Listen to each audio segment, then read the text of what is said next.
Hello, everyone. This is Brian Shanley, and you are listening to Brian James Shanley Raw. Today, I'm not going to be covering a theological or philosophical or church history or political science issue. I'm just going to be giving a random rant, just off the top of my head. I've been to a ridiculously high amount of funerals. As a clergyman, I've performed some funerals, officiated them. I've seen some real stunts pulled off, all right, by different people at funerals, and I could give you a lot of stories. But one of the things that irritates me is when there's a preacher doing a funeral. At some point during the service, there's a moment where they open the mic to the audience, the people in attendance. If you have a moment that you'd like to share or a memory you'd like to share, the mic is open. Please come up and say a few words. And since you're celebrating the life of the individual who's laying in the box, that person deserves their verbal flowers. And when these people come up, we all, as part of the grieving process, we listen to that story, we chuckle. I wasn't there, but that sure sounds like them. You know what I mean? And it's a way of comforting one another.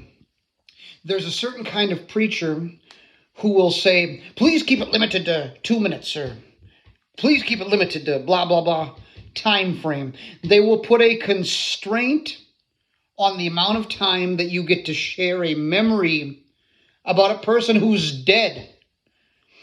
And I'm like, is this the same preacher who scheduled a funeral not at 10 a.m. like normal people, but at 2 p.m.? And is this the same preacher that started the 2 p.m. funeral at 3 p.m.? Now all of a sudden wants to sell us on the fact that they care about time?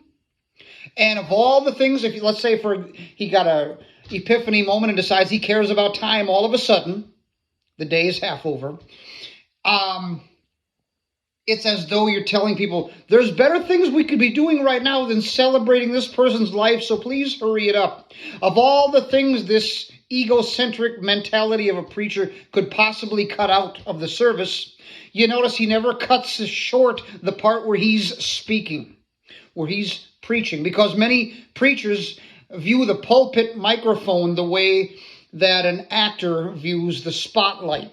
This is my moment to shine. I've literally sat in the room where preachers were like, this is my funeral. No, it's the funeral of the deceased, dummy. You're simply the officiant. You're the facilitator. You're the keynote speaker. But it's not about you. It's about the person, it's about the family and the people mourning.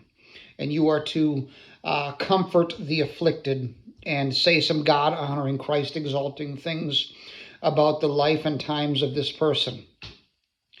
So the preacher who's egocentric and wants to cut something out because they suddenly care about time, despite the fact that, like I said, they haven't acted like it up to this point, they never cut out the part where they're speaking because they want the attention on them.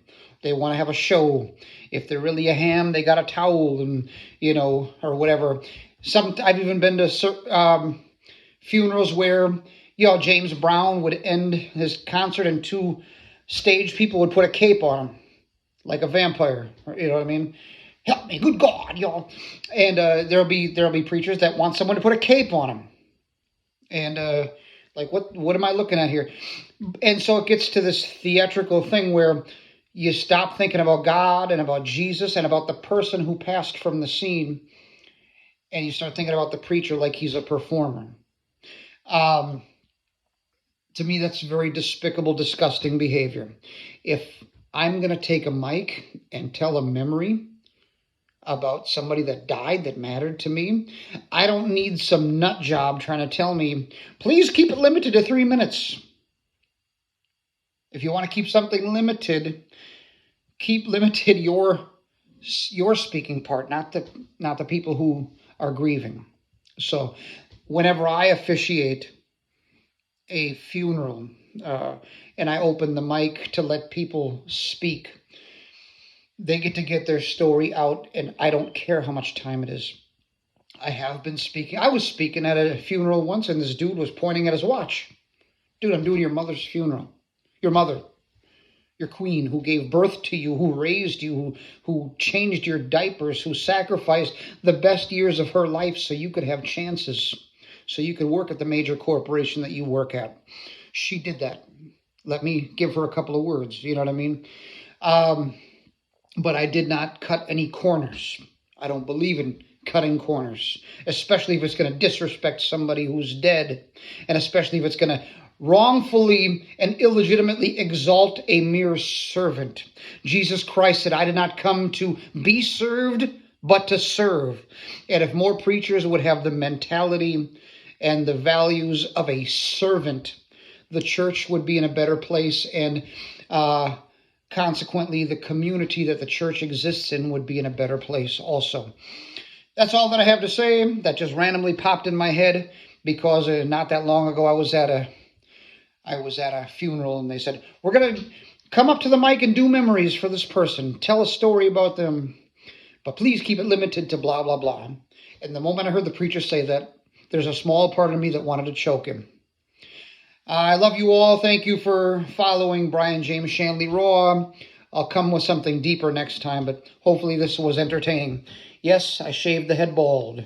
It's the dog days of summer. Baby's butt, you know what I mean? Call me babyface if you want. But God bless you. I'll talk to you later. Bye.